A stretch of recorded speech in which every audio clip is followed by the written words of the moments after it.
Welcome to the LDS Mental Health Podcast. This is a podcast for faithful women who want healing in their relationships, guidance from God, and internal peace.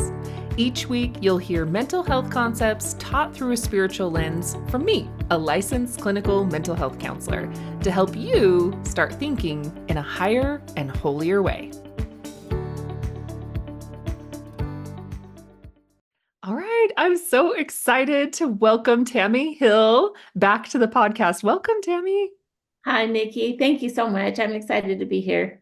I'm so excited to have you. You had an awesome episode last year with us when we talked about dating your spouse. So we'll link that in the show notes, but everyone should go listen to that. Tammy is a wealth of knowledge with relationships, sexuality, kids, all of it. I love it. So Thank why don't you do a little introduction? Reintroduce yourself if someone hasn't listened to that episode or doesn't know who you are. Tell them about what you do, what you've done, all the things. Okay, I will. Thank you. I am Tammy Hill. I'm a licensed marriage and family therapist and a certified sexual educator. I taught in the School of Family Life for BYU for the past 10 years.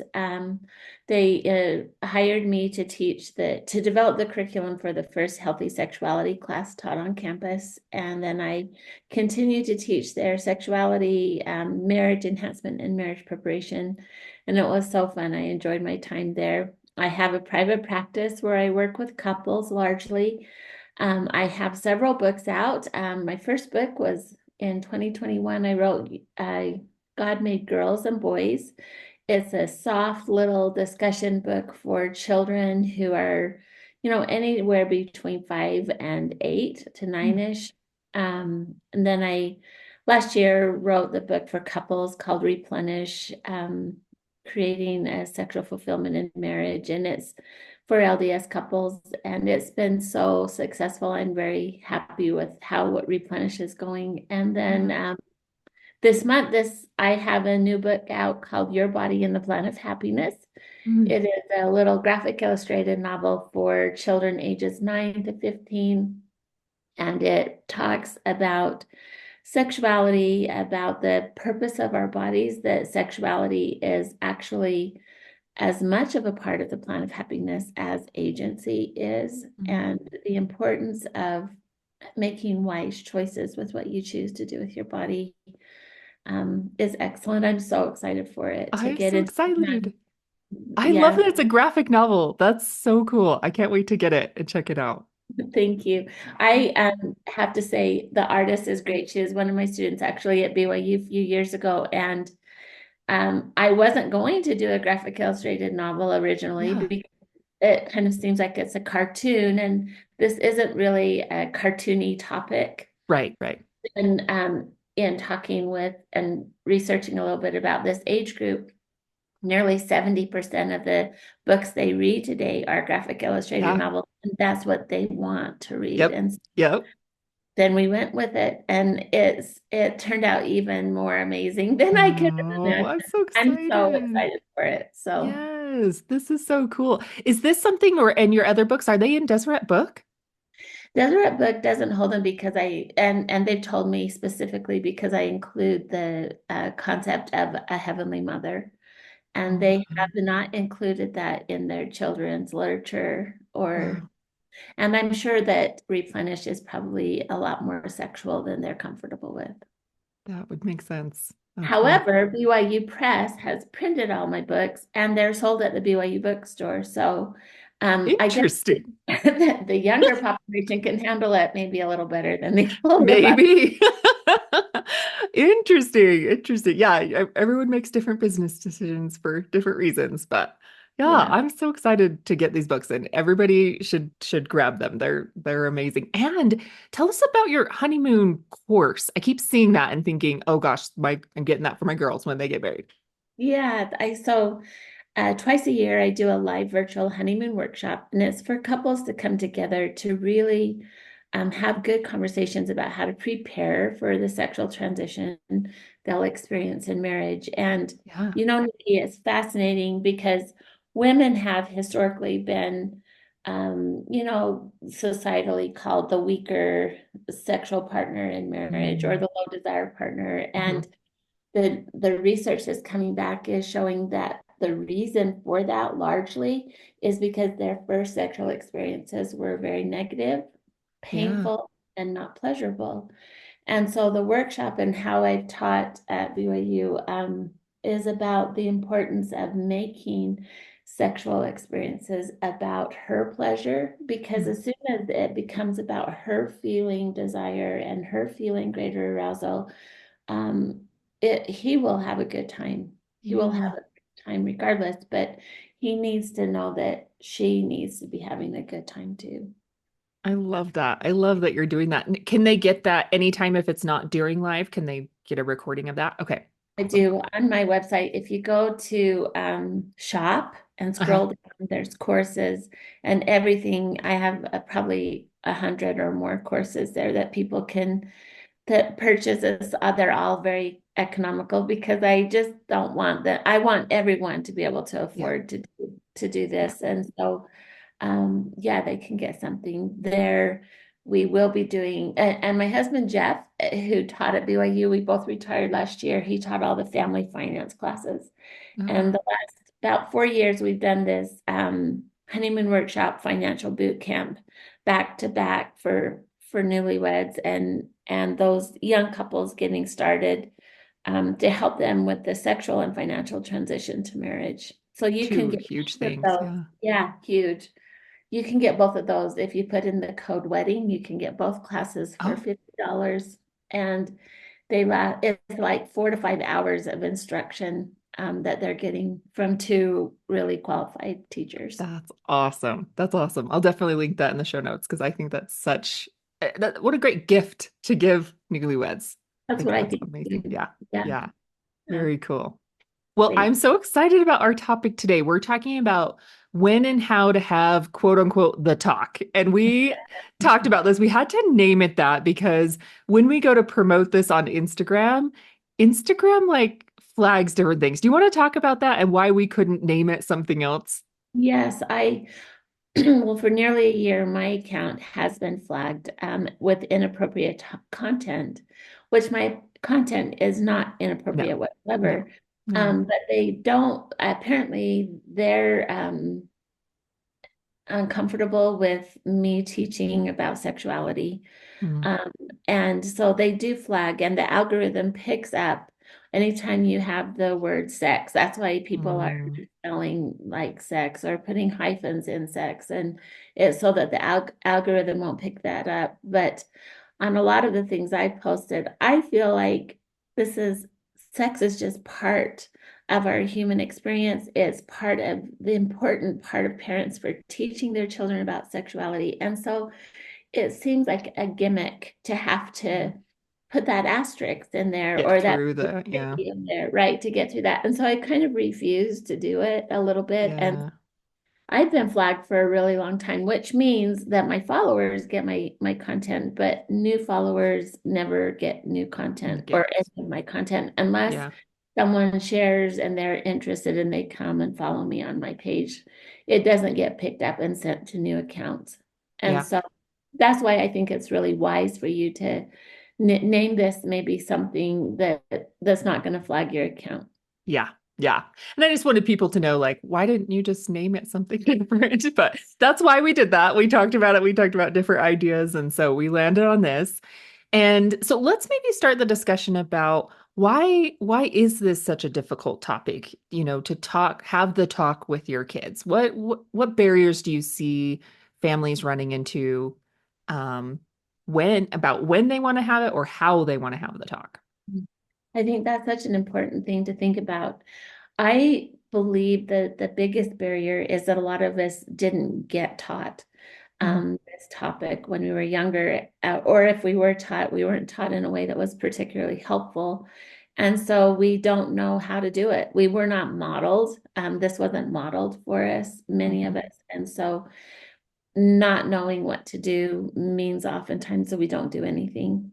Yeah, And so, I think the largest barrier is that we just haven't had a good example or good role models of how to do it well. true. And then I think often just talking about sexuality can become uncomfortable largely because no one in our leadership talks about sexuality. Yeah. Yeah. And I think it's a generational thing. I Yeah. hope that as we move forward and we maybe have leadership that's a little bit younger, that we might be able to have leadership actually talk more openly about the importance of sexuality in the plan of salvation. It is as much a part of the plan of salvation as agency is, Yeah. and it shouldn't be something that we shy away from talking about because Hmm. it's comfortable. We need to get comfortable with it. Our children need us to talk about it with Yeah. them. And not have shame attached to it Right. in Or different ways fear. or fear. Yeah. Exactly. Exactly. Awesome. I'm so glad you're here doing this. And I love that you have this knowledge to give to us. So let's dive into when to have the talk. When is the appropriate time to have the talk with your kids? This is probably the question I get the most about teaching about sexuality. So I believe what the research shows is about 5 years prior to having sexual feelings, a Mhm. child should be able to understand the reproductive process. And so most of us start experiencing sexual feelings around ages 11 to 13 for the first time that we can identify sexual desire or sexual arousal physiologically in our bodies. So I always say it's best that by age 8, our children at least understand the process of where babies come from and how that happens. Because if Yeah. they have that cognitive understanding, then when they start having all of the physiological and emotional responses to sexuality, they kind of have this already figured out. And this isn't, the feelings aren't going to confuse them with what it is they already understand cognitively. Yeah. I personally tell all my students, and whenever I teach about this, I say, I think you should start the day they're born and Mhm. hold that little baby in your arms. And, you, as you're talking, your baby is not understanding what you're saying, but they're being nurtured and loved, and they do understand that. What's happening is you're talking out loud about body parts, about you'll menstruate, and let me tell you what that means, or Mm. you'll ejaculate, and let me tell you what happens with that. And Mhm. that what's happening is you are getting comfortable Mm. by hearing yourself talk about these things. And you can say, wait, I don't like the way that sounded. I'm going to start again and practice Yeah. until it becomes for you. Um, and so I think it's best to start when they're infants and just keep Love that. practicing. I love that.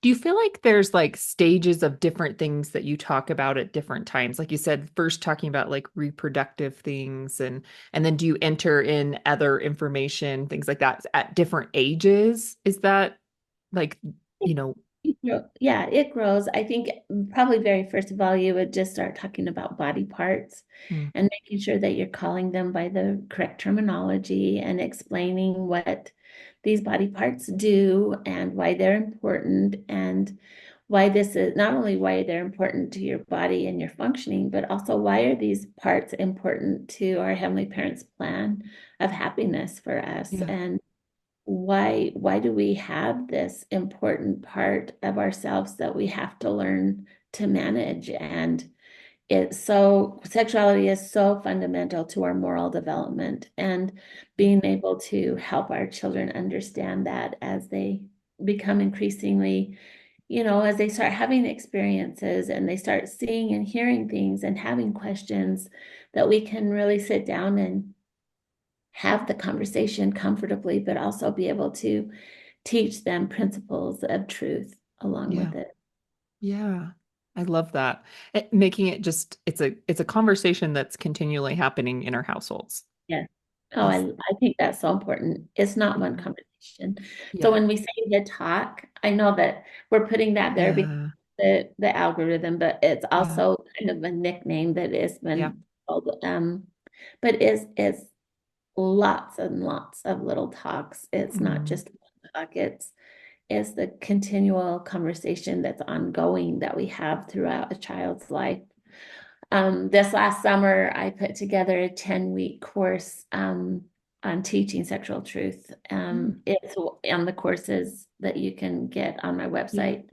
And it goes from understanding our theology to understanding what happens in reproduction, talking to each age group, and goes into dating and consent, to pre-marriage. And then my last lesson is all about questions regarding sexual orientation and gender kind of issues and how we can teach and talk about those with our children. Is each lesson is around 2 hours in length, Mm. and is the most comprehensive thing I think I've seen that Wow. anyone in the church has put out around teaching sexuality.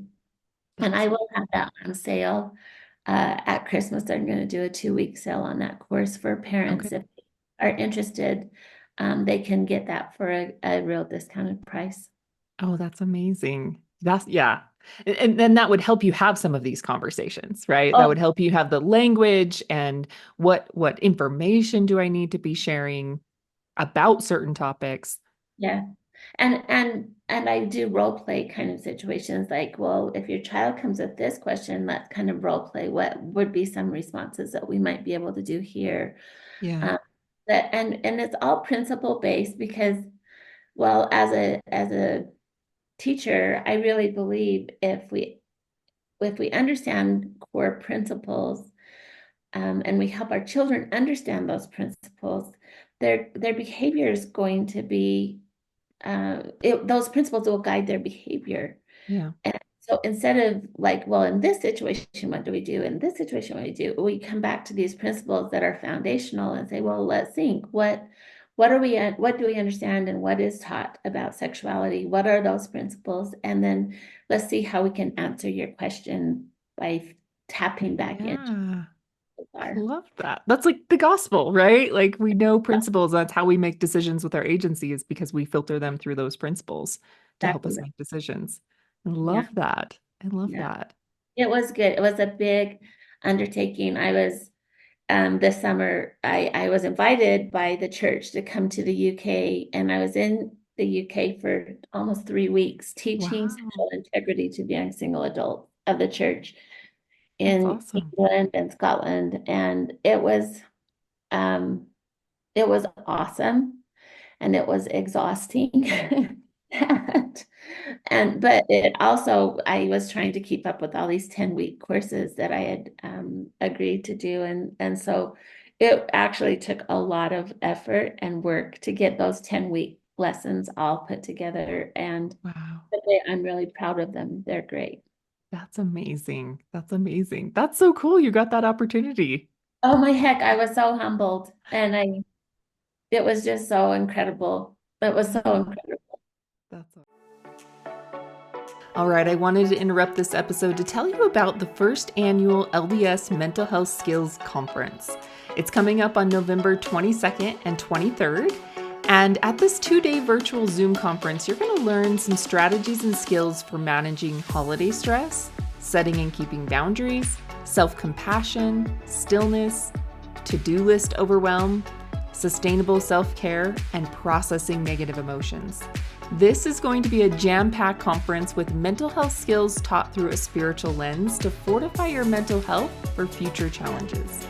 Also, to help you apply these skills after the conference, I'm also including 1-year access to the recordings of all the sessions and a PDF workbook that includes a year-long plan for the application of the skills you learned.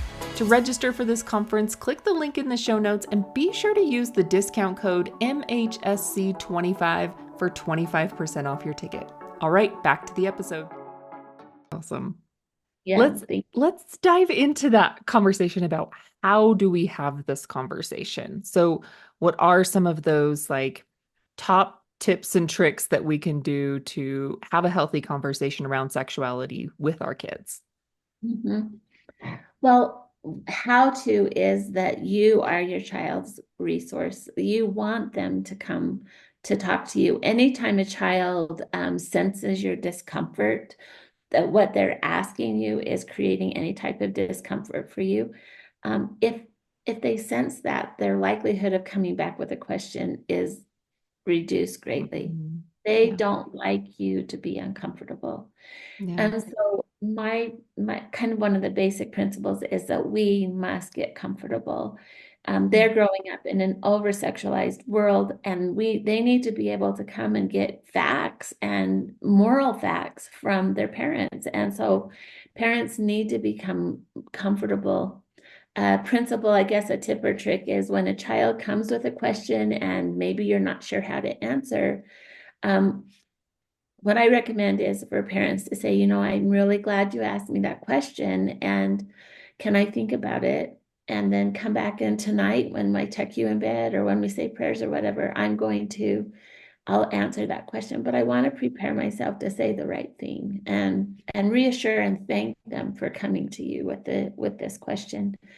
And I've done this in my own life as a parent. I've had questions that my children have brought home that I didn't know how, to answer for sure. I Yeah. wanted to answer honestly. They know that they could get truth from Yeah. me.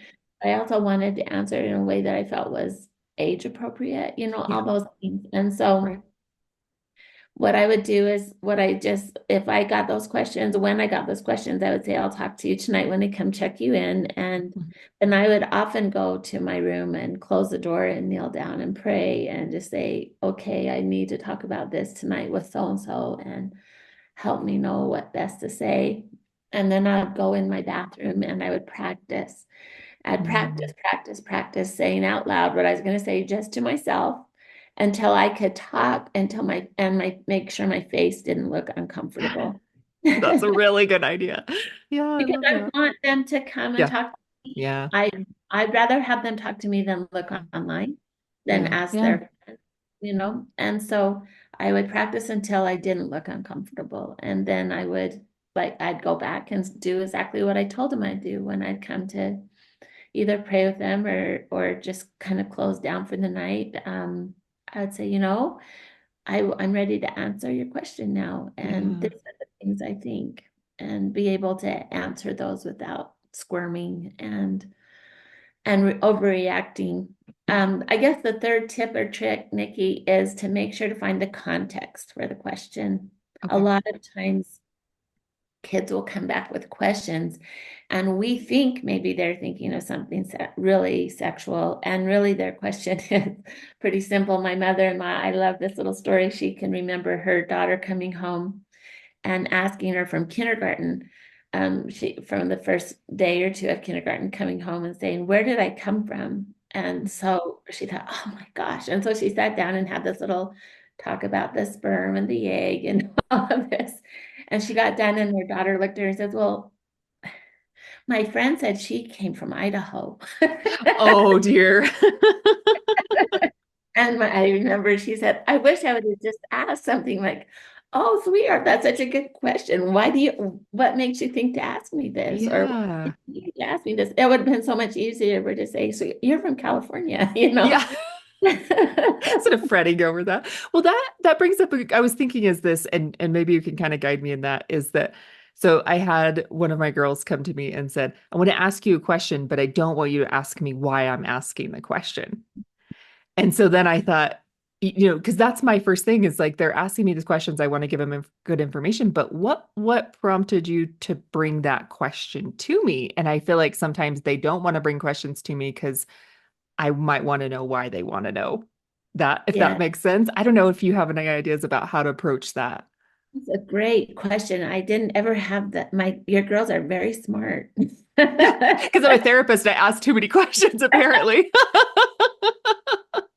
They already know that you're checking and therapizing. Yep.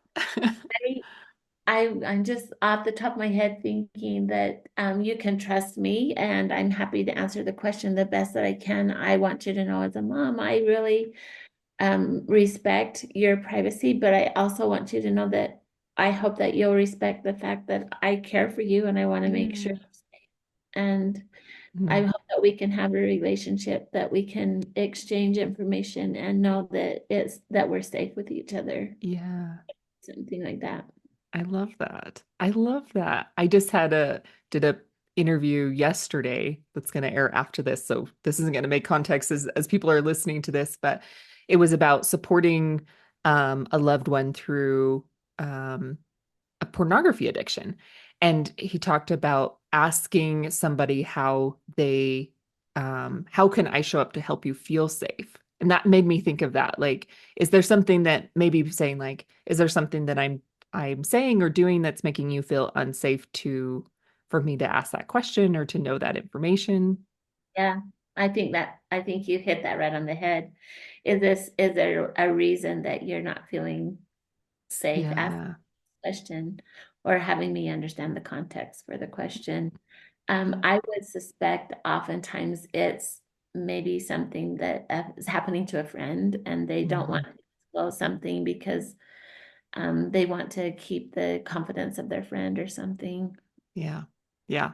We've had it. I mean, my husband works in the school district. I'm a therapist. We're in a teeny tiny town. And so sometimes, I mean, we've had the conversation like, if you guys tell us some things, we might need to take action on some of those things and to help somebody or keep them safe. So it's important to tell us, some of these things. So it's, I know it's a difficult, probably conversation to have sometimes in our household because we're both mandatory reporters in different areas and in things Yeah, like that.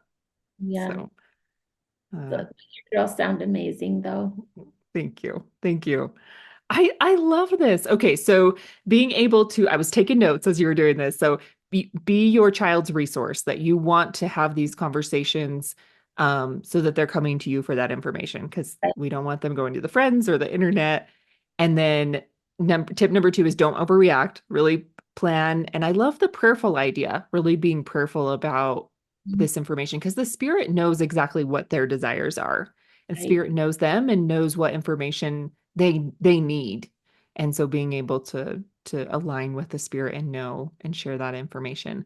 Um, and then being able to have context for what they're actually asking is helpful in having these conversations with them. Yes. And I think recognizing that the more your child comes to you with for sexual information, I hope that you're giving yourself a hug or a pat on the Mm. back because that's exactly what you need. Yeah, I that's know true. that Moses, it talks about how Adam and Eve instructed their children in all things. It says all things. And so when I read that and think about it, I think that I hope that's and I believe I have confidence that sexuality was part of that, all of those things that we are to instruct our children in all things. And if we didn't get it done, taught to us well as children, we can be that transformational character in their life, in our lives, in our Yeah. families, and we can choose to do it right and do it better. Yeah. And I think adding to yours, just kind of we talked about is arm yourself with correct information. Like taking some of these courses or buying some of these books can help you feel more comfortable in having these conversations, give you correct language.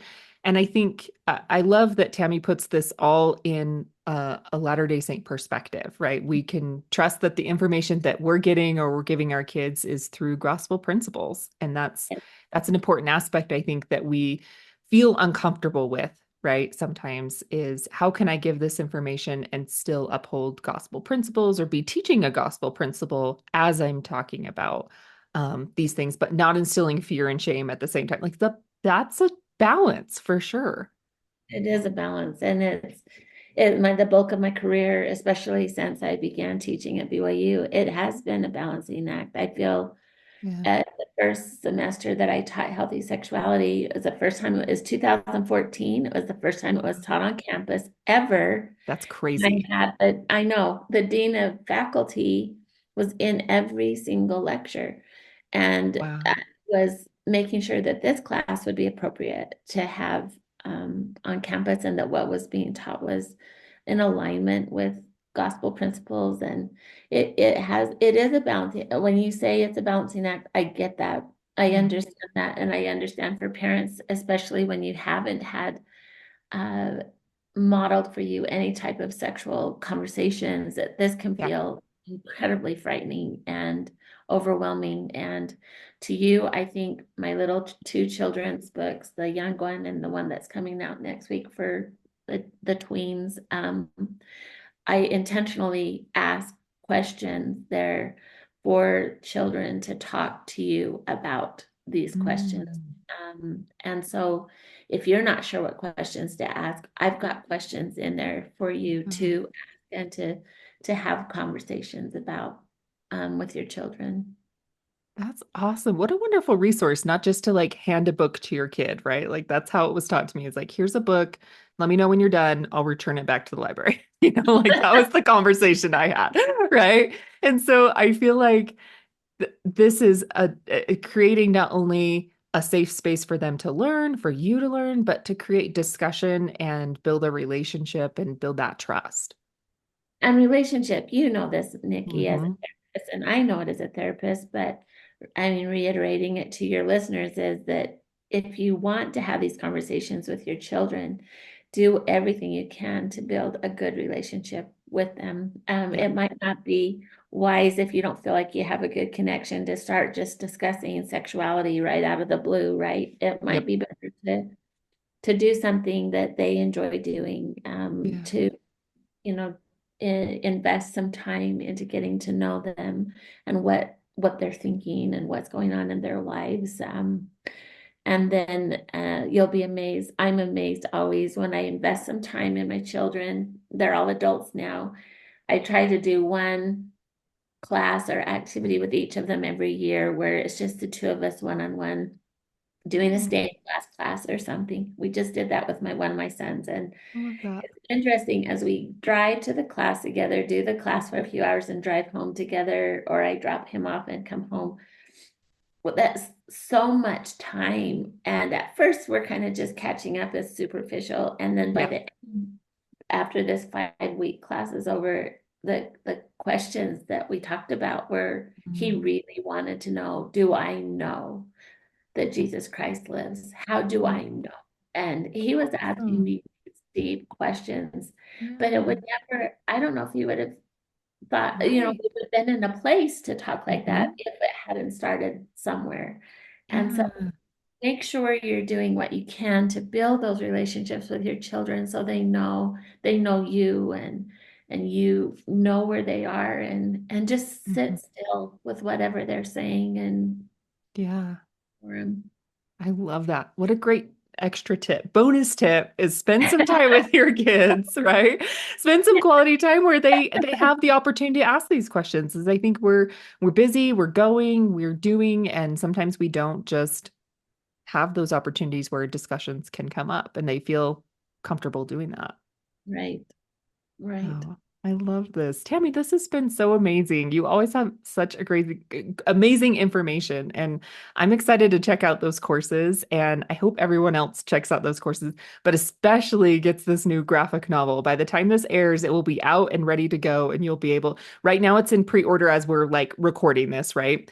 And Right, it will be out and being able to ship, and you can start right. getting those for Christmas gifts if you would like. I think it's a perfect Christmas gift. Yeah, yeah, I Nikki, love it's it. always a pleasure to be with you. I admire your work so much. Thank You you. are helping people, and I just admire you and love you so much. Oh, thank you so much. And we'll have all these links in the show notes. Go check out Tammy. Follow her on Instagram, Tammy Hill LMFT, right? Okay. And follow her. She gets got great content on there. And if you don't follow her, you won't see it. So go over there, give her a follow Thank you. with that. But yes, thank you so much for taking the time to come on the episode and share your wealth of knowledge with us. My pleasure. Thanks. Thank you for listening to the LDS Mental Health Podcast. I hope you were able to find ways of healing, guidance, and peace. If you liked this episode, please share it with a friend who would love to start thinking in a higher and holier way as well. Or hit that follow button so you don't miss out on any episodes. Also, check out the links in my show notes for other episodes you might like and links for other mental health resources on my website.